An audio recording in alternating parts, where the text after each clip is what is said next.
Le 7e art a perdu l'une de ses plus grands cinéastes. Ce jeudi 25 mars, le réalisateur Bertrand Tavernier est mort à l'âge de 79 ans, dans le sud de la France. Passionné de cinéma depuis sa tendre enfance, il a commencé sa carrière comme critique puis comme assistant réalisateur et attaché de presse avant de se lancer dans le grand bain avec Elle horloger de Saint-Paul, en 1973. Homme loquace lorsqu'il s'agissait de parler de sa passion, Bertrand Tavernier l'était beaucoup moins pour évoquer sa vie privée. Dans les années 1960, il a pourtant trouvé l'amour dans les bras de Colo, une scénariste de renom. Après leur rencontre, ils se sont mariés le 16 février 1965 et sont devenus les parents de 2 enfants, Nils et Tiffany. Malgré leur séparation, qui a eu lieu en 1981, ils ont continué de collaborer ensemble pour offrir aux spectateurs des films inoubliables.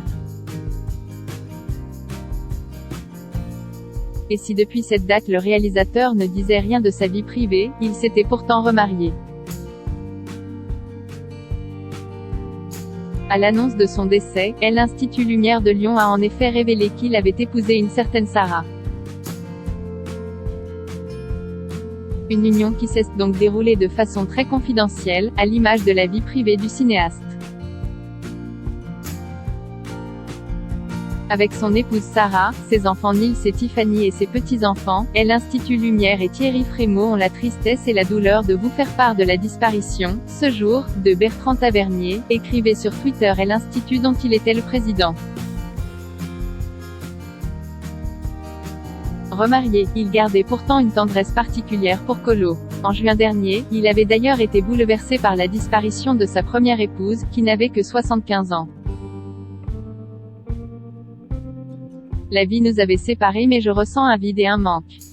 Colo m'a formé, bousculé, fait grandir.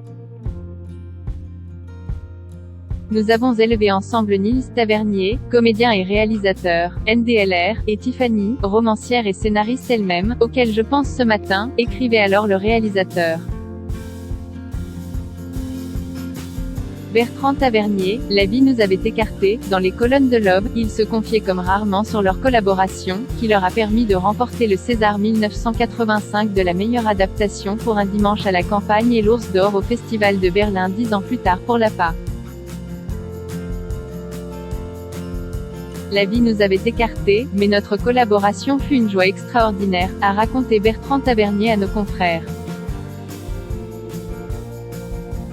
Parenthèse ouvrante. Parenthèse fermante.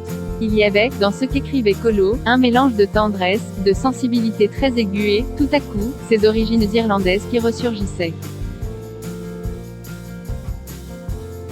C'est elle qui a eu l'idée de l'APA, que Joy adorait faire. Et c'est à elle que je dois le scénario très âpre, celte, de La Passion Béatrice, dont la violence me fait peur.